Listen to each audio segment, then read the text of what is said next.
Pessoal, como já tinha sido falado, não sei se vocês sabem, em alguns sábados vocês teriam que ter atividades, pelo fato de ter tido bastante feriado esse ano, né?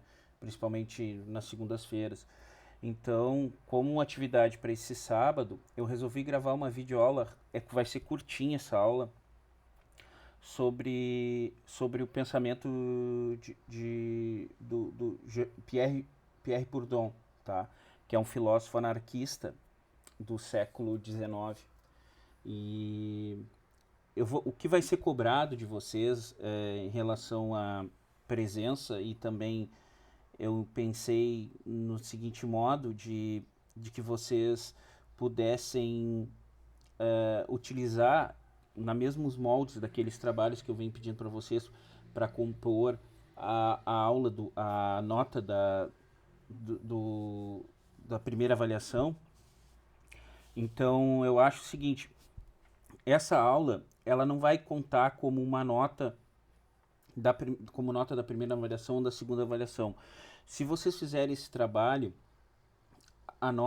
o trabalho que vocês fizerem aqui vai ser uma nota plus assim para vocês. Se vocês precisarem tipo 2 pontos, ela vai valer 2 pontos e aí eu vou dar para vocês. Então, por exemplo, a média é 7, né? Se vocês tirarem 5 e vocês tiverem feito esse trabalho, eu vou passar a nota de vocês para 7, entendeu? Vai ser como uma forma de ajudar vocês para quem não conseguiu atingir a média nesse semestre, tá bem, pessoal? Então eu vou iniciar aqui com o pensamento anarquista do Pierre-Joseph Proudhon, Pierre Proudhon, o nome dele. Ele é um filósofo francês, ele nasceu em 1809 e morreu em 1865, né? O mesmo estilo daquilo das nossas aulas, né? As principais obras do Proudhon é o que é propriedade, o sistema das contradições econômicas ou a miséria da filosofia, uma outra obra importante, e do princípio federativo, também uma obra bastante importante. Proudhon como eu já havia falado, é um filósofo francês, participou da Revolução de 48 e depois foi parlamentar depois do final dessa revolução, que seria chamada Segunda República Francesa, né, em 1846. Então ele, além de filósofo, ele também foi um político muito importante e era o principal nome da esquerda naquele momento, né? E então ele tinha bastante voz sobre as coisas relacionadas à política, principalmente na França, era um sujeito bastante conhecido, né? Proudhon entendia que a sociedade deveria se reorganizar, transformando os trabalhadores em proprietários, tendo a possibilidade desses trabalhadores de autogestionar o processo produtivo dessa sociedade. O que seria isso? Ele acreditava que o processo de produção deveria estar na mão dos trabalhadores e não da mão dos capitalistas, né? E não da mão dos proprietários. Ele usava essa nomenclatura, o proprietário. Então ele acreditava que toda pessoa que produzia, ele teria o legítimo direito de receber todo o fruto. Então, aquilo que a gente produzia ou plantava, a pessoa que plantava na terra, né, não o proprietário da terra, mas sim aquela pessoa que trabalhava na terra, teria o direito de recolher todos aqueles frutos. E que o proprietário ele era simplesmente um explorador, né? Então, ele não teria a posse da terra, segundo Proudhon, porque quem teria a posse da terra é aquele que trabalha. O proprietário ele apenas era um explorador e que explorava o trabalho alheio. Então ele entendia que essa relação deveria ser modificada. Uh, Ele acreditava que com o nascimento da anarquia, da sua teoria anarquista, né, a propriedade seria extinta, né? Ele usa o termo seria a morte da propriedade, né? E que com uma evolução histórica, com os processos produtivos e com o incremento e o estudo, a evolução da consciência desse trabalhador, ele poderia diminuir a autoridade, não só a autoridade real, que naquele momento era uma autoridade ou uma autoridade estatal, que era o presidente da república, ou em alguns estados era a monarquia, né, ou o primeiro-ministro. Com essa evolução da sociedade, a partir de um conceito anárquico em que os processos produtivos e quem ficava na mão dos trabalhadores e não na mão dos proprietários, a gente caminhava para uma sociedade totalmente anárquica, né? A ideia de anarquia não é uma sociedade assim sem controle. e sim uma sociedade sem diretrizes ordenantes, entende? Sem um chefe que te determina a fazer o que tu tem que fazer. As pessoas se organizariam de forma cooperativa, né? Respeitando também alguns limites, que o respeito é aquele que a gente já havia falado, de não interferência na vida do outro, ou de que não prejudique a vida do outro, né? Essa sociedade se autogestionaria de maneira natural, né, e harmônica, e que não haveria mais necessidade de ter um poder diretivo, um poder central que estaria ou na mão dos proprietários ou na mão de um governo centralizador, de um presidente da república, né? É basicamente isso. A política para Proudhon, ele entendia a política como uma ciência, né?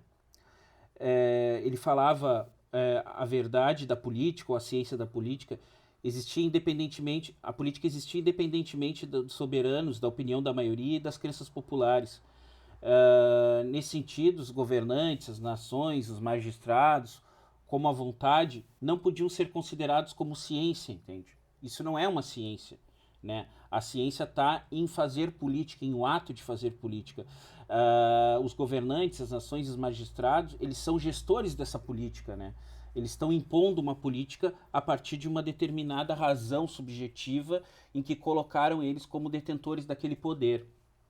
Entende que o homem é um ser social, a autoridade do seu pai cessa quando ele vai entender que o homem é um ser social e que ele, desde da sua formação, né, ele tem como autoridade do pai dele, né, que seria o primeiro chefe, o primeiro a gerir os seus pensamentos, vai cessar quando a sua personalidade intelectual, a partir de um processo educatório, acaba se completando. Então ele acaba não mais sendo um escravo ou um servente do seu pai, e sim um sócio. Ele caminha junto ao seu pai na produção, na construção, ou seja, da agricultura aqui, nos processos produtivos, ou até mesmo no seu ente de libertação, no que se refere ao contexto social, político daquele momento.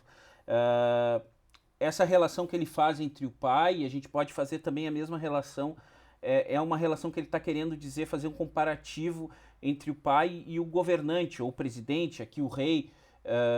Então, quando se tem a consciência em uma evolução educatória dessa população, desses cidadãos, né,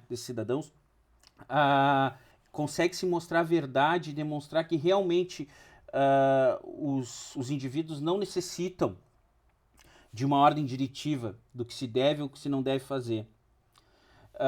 Então, por isso, a política é uma ciência e não uma estratégia, porque ela vai se formando a partir de um processo educatório, né? E a função que esses agentes públicos têm é apenas uma função legislativa, que reduz, em última análise, a procura de uma metódica de verdade. O que significa isso?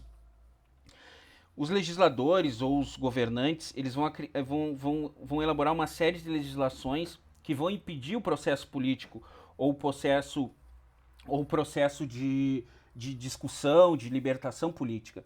Então, a partir do momento que se cria legislações ou se cria estruturas ou instituições de poder que impeçam essa ordem natural de política, a política deixa de ser uma ciência e passa a ser apenas uma expressão da vontade do ente superior, né? Outro ponto bastante importante para o Proudhon é a justiça. Ele acredita que a justiça, como é posta, é posta de maneira artificial, que ela vai recuar várias vezes em nome do proprietário. Então ela é uma justiça que serve aos interesses da minoria, ou seja, serve aos interesses da classe proprietária, o que o Marx chamaria de capitalismo hoje, o neoliberal, né? Então do neoliberalismo, então a justiça ela está sempre a serviço desse proprietário, desses sujeitos da classe dirigente que ele vai falar, né? Então, para se conseguir uma justiça, ela teria não mais ser vinculada a uma soberania a partir da força, e sim uma soberania a partir da razão, como aquilo que a gente já havia discutido, né? Ele está falando ali que o processo da política científica, a ideia da política como uma ciência, era um processo educatórico em que o sujeito compreenderia a si mesmo e a sociedade a partir da razão e da processo de educação. Então a justiça teria que estar ligada a uma soberania da razão, a uma soberania do aprendizado, e deveria assim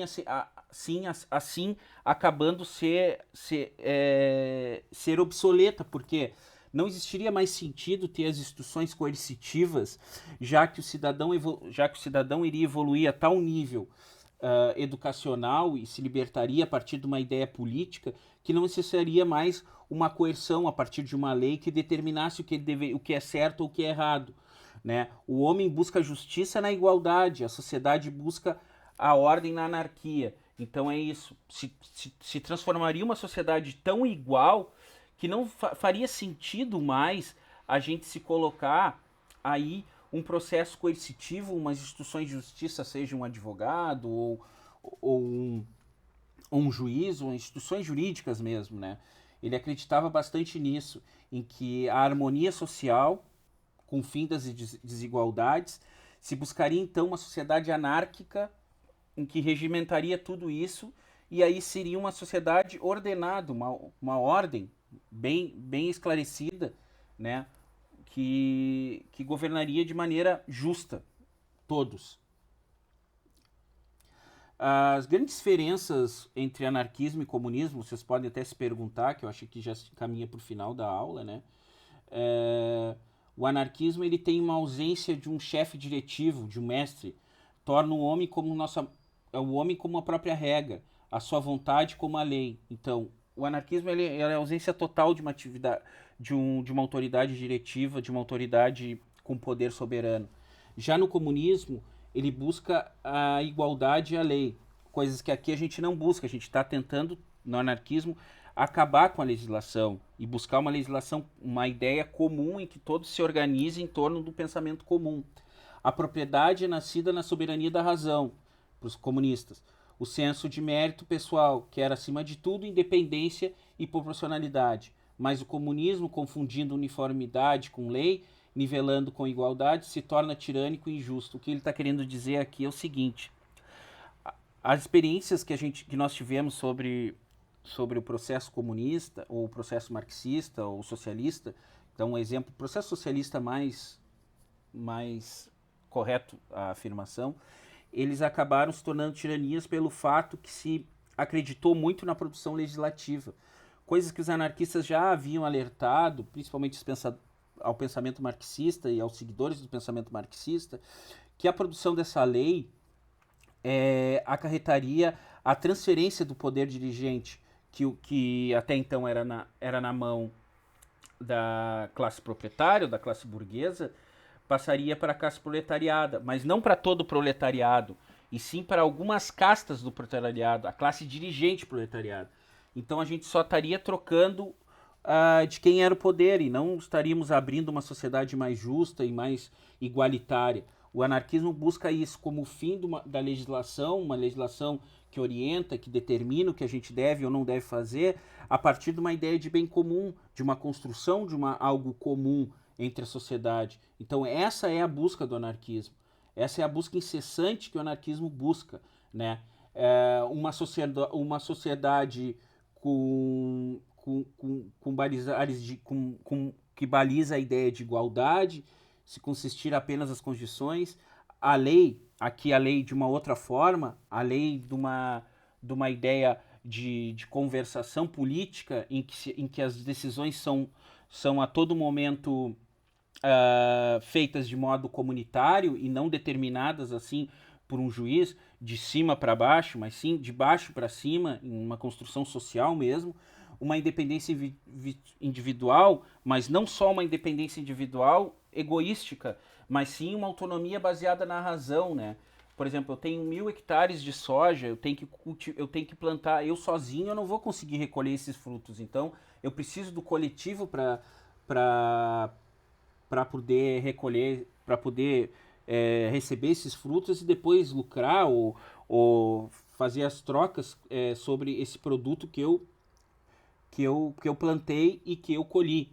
Então é importante entender que o anarquismo é uma das teorias mais antigas, é uma teoria do século XIX. Proudhon é um filósofo bastante controverso, acho que é pouco estudado ainda hoje, né? Mas o pensamento anarquista é bastante importante porque ele dá pontapé inicial para todas as ideias que se hoje tem em partidos de esquerda ou até mesmo o pensamento marxista que bebeu muito nessa fonte. A ideia em que quem teria o direito mesmo aos frutos da produção agrícola, ou naquele momento produção agrícola, ou da produção fabril, né, que também a gente pode falar, o início de uma revolução industrial na França naquele momento, seriam os trabalhadores e não os proprietários, né? Porque para ele a propriedade era um absurdo e a propriedade deveria ser abolida.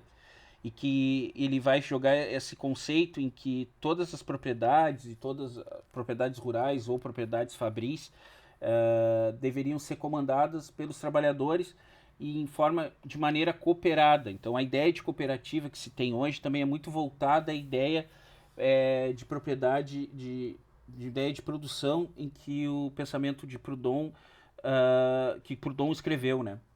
Então acho que fica interessante eu dar aula para você sobre esse autor. Eu acho que é um autor que provavelmente não vai cair no Enem ou no PAV, mas é um autor importante para vocês fazer um processo de reflexão sobre esses temas em que a gente vive muito hoje num país em que tem bastante propriedades rurais e que os trabalhadores são assolados com jornadas de trabalho exaustivas.